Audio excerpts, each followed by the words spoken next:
بنص كوبايه من الزيت هتعملي معايا السمنه البلدي بطريقه سهله واقتصاديه هتخلي بيتك عمران.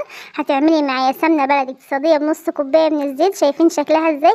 وكمان هتطلعي المرته بتاعتها. يلا نشوف هنعملها مع بعض ازاي بفكره اقتصاديه. اول حاجه عندي انا مجمعه ده وش اللبن. ده وش اللبن اللي انا بجيب اللبن كل يوم يعني، او كل يومين 3 بغلي اللبن واحطه في التلاجة واجمع الوش بتاعه. ده حبه صغيرين، وعلى فكره ده وش اللبن بتاع الايه، اللبن البقري مش لبن الجمسي يعني. انا مجمعه كميه وبحطها في الفريزر بالشكل ده، هم حبه صغيرين مش كتير. هجيب بقى حله عندي الصغيره وافضيها، وهحول بقى حبه القشطه الصغيرين دولي لسمنه بلدي. تنفع تطبخي منها او تعملي منها حلويات بطريقه سهله وبسيطه. هتعملي معايا احلى شويه سمنه بلدي وتخلي بيتك عمران. فكره اقتصاديه سهله وسريعه وعلى قد اليد. هفضي بقى كل كميه القشطه اللي معايا زي ما قلت، هم حبه صغيرين. حطهم بقى في حله صغيره بالشكل ده، هحطها على البوتاجاز.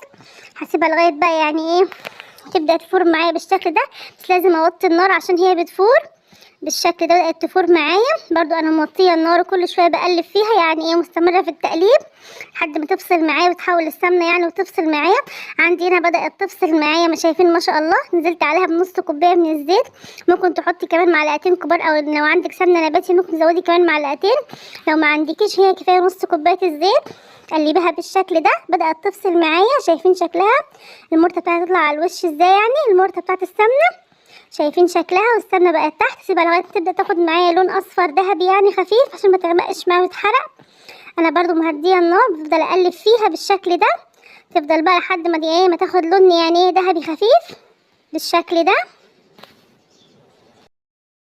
ده شكلها معايا بعد ما السمنه فصلت والمرته بتاعتها يعني بقت لونها ذهبي. ما تحاولي ما تغمقهاش عن كده عشان ما تحرقش معاكي وتمرر. هفضيها بقى في برطمان. هفضيها بأي برطمان عندي يكون ازاز نظيف يعني، او اي برطمان عندك، بس اهم حاجه تكوني غسلاه ومنضفاه كويس. وهسيبها بقى لغايه ما تبرد معايا تبقى سمنه. فكره سهله وبسيطه. لو عجبك الفيديو قولي بالاشتراك في القناه وسيبيلي بقى كومنت يشجعني.